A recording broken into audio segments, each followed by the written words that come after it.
Hi, I'm Melissa, and this is the Book Break. And today I am super excited to introduce you to Mackenzi Lee, who just wrote and published a new Marvel book with Gamora and Nebula. The book is Gamora and Nebula, Sisters in Arms. Let's bring her on in. Hello. Hello, Mackenzi. I am so pumped to talk about your book. So this book, Gamora and Nebula, Sisters in Arms. This one it's actually the second in your series, but I hadn't read the first book. And so anyone can jump into this book and really just know what's going on and just enjoy it. So I'd love for you to tell us a little bit of a synopsis of this book. Sure. So like you mentioned, they're all the books in the series are standalones. The connected tissue of them is that they are all about different anti-heroes in the Marvel universe as teenagers and sort of younger than we've seen them in the canon before, and making some of the formative decisions in their life that will lead to them becoming anti-heroes rather than straight up heroes. So they're often questionable decisions. But so Gamora and Nebula is about Gamora and Nebula. And we see them before we've seen them in, if you know them from Avengers, Infinity War and Endgame, or if you know them from Guardians of the Galaxy, this book takes place before that. So in the films, we kind of get to see they have started to reconcile with this history of abuse and trauma and brainwashing that they've endured at the hands of their adopted father, the Mad Titan Thanos, his official title. And they're starting to sort of reconcile with that and fight against that. But in this book, you see them just sort of starting to realize that these external forces have been at play in their lives. And especially they're starting to realize that this rivalry they've had with each other their whole life is not something that has to exist, and that maybe has been orchestrated simply so that they won't join forces, so that they won't ever realize how much stronger they are together than apart. Yeah, that wasn't definitely. A synopsis. That was just me talking about the emotions in the book. Hold on, wait, the synopsis. Okay, so what the book is actually about. So it's a space western. It's drafting on sort of ideas about the American West and all of that good stuff in the grand tradition of Dune and Firefly and Mad Max and things like that. So Gamora has come to this planet that has been strip mined down to the bones. It's been mined for this clean energy source that is found under its surface, and the inhabitants of the planet have been forced to sort of destroy their home in order to fulfill these indentured servitudes they've been forced into. And so Gamora arrives on this planet under the instructions of an unknown benefactor who has asked her to retrieve the heart of the planet. And she doesn't know what that means. So first she has to figure out what that means, and then just figure out how to do it. And what she doesn't know is that Nebula is hot on her heels and is really keen to get the heart before Gamora can, to then prove to Thanos that, I'm better than your third round draft pick. Like, I should be your chosen one. So they're in a race against each other. Eventually they end up linking up, and they start to realize that they are mere pawns in a much larger galactic game. Dun, yeah. dun, dun. I love it.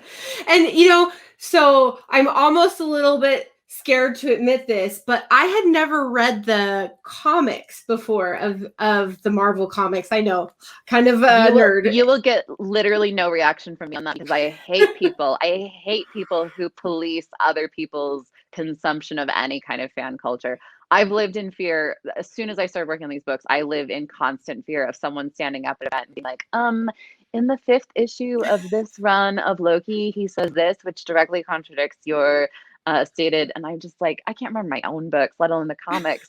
And so I am very pro consume these stories however you want and however fills your soul with joy. And especially now that Marvel is happening across so many different types of media, you can play video games, you can do the podcast, you can watch the television shows or read the books. There's so many different ways to get these stories that I am the farthest thing from a comic purist you will ever find.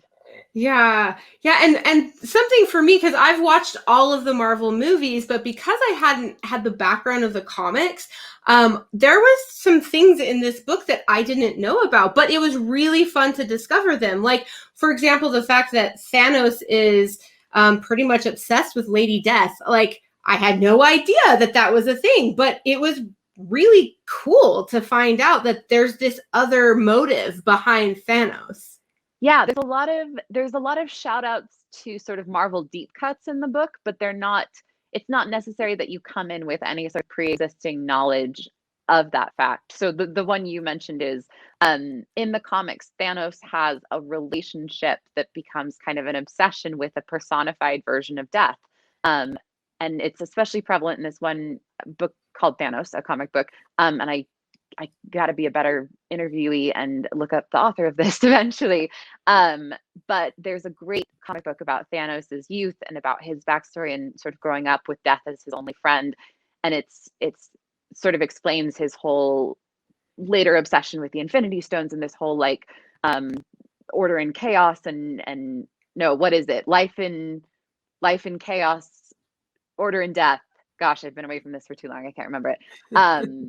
But that was something that was brought to me by the Marvel executives. And when I came in, I said, okay, I would like to do a space Western, and here's all my influences, and here are some of the themes I want to talk about. And they were so wonderful and collaborative and so smart. And so many of them have been Marvel fans for so long that it's like talking to encyclopedias, that they'll literally be like, okay, so have you thought about this arc? Because in this book, Gamora hooks up with the Universal Church of Truth and we fight the Magus and the Warlock. And I was like, I don't even know who those people are. And they're like, we're going to send you some comic books. And so I also came to this project not knowing a lot of those references and had them introduced to me by other people. So they're definitely not necessary for understanding the book, but I hope they encourage people to go find other things and other stories and explore these characters as told by other creators. Yeah. I did find myself as I was reading the book go, you know what, I should go and look up that comic because this is a really interesting concept and I want to learn more about it. And so I think that is absolutely something that this book does. Like, one, it's very intriguing and fun. And I read it in 2 days because I had to hurry and get through it because I wanted to know what was going to happen. But I read it 2 days because I was enjoying it, but also because I had a gun to my head. The highest compliment. You're so funny. So I thought it was really fun. And like, we have some images of some of these graphics with Gamora and Nebula for people that are interested in looking up some of these comics. Here are some of the things that you can look at, you know, the one with Gamora here, and then there's some with Nebula here. And so it's just really fun to like a book so much that it makes you want to go and look up other things related to the book. And so that was just something I thought was really awesome. And it gave me a different perspective when I was thinking about Gamora and Nebula, because, you know, we kind of have that feeling for those that were just watching the movie, you kind of have the feeling like of where their relationship came from, but this brings it in a lot more and gave me a lot of sympathy or empathy for Nebula that I didn't really have before too. Yeah, I definitely approached this project as kind of working backwards from the foundation that had already been laid in the movies. And because the current iterations of the characters are so wildly different than their earliest versions that appear in comics from like the 60s and 70s, there's not a ton of canon established, especially about their younger years. And so I kind of got to lay more groundwork, and that was really exciting. And so I took the relationship we know and we see in the movies and then sort of worked backward, and they lay a lot of sort of interesting breadcrumbs down in the movies, and you sort of know things have happened but you don't totally know what they are. And so I got to fill in those gaps and fill in the holes, and it was really cool. It's like getting paid to write fan fiction. It's so fun. Yeah, that sounds super fun. So one thing I wanted to tell our viewers is that you are on social media. If they want to go and find you and learn more about you, your books, and your doggy, they can go to your, you gotta have your pets in there. You can go to find you on Instagram and then also your website too. I think you guys will really enjoy that if you want to go and check it out. And the other thing is, I wanted to briefly mention, this is your second book, like we said, but your first one was about Loki. So if you guys are fans, you got to check out the Loki book too. Yeah, Loki Where Mischief Lies, available wherever books are sold. You can read about Loki solving murders in 19th century Victorian England. That's so awesome. If that's your very weird specific thing, like it is mine. think it's great. So thank you so much for being here with us today, Mackenzi. Thank you for having me. This was far too short. I could have talked to you all day. I agree. And thank you to our viewers, and we hope to see you next time on The Book Break. Have a great day.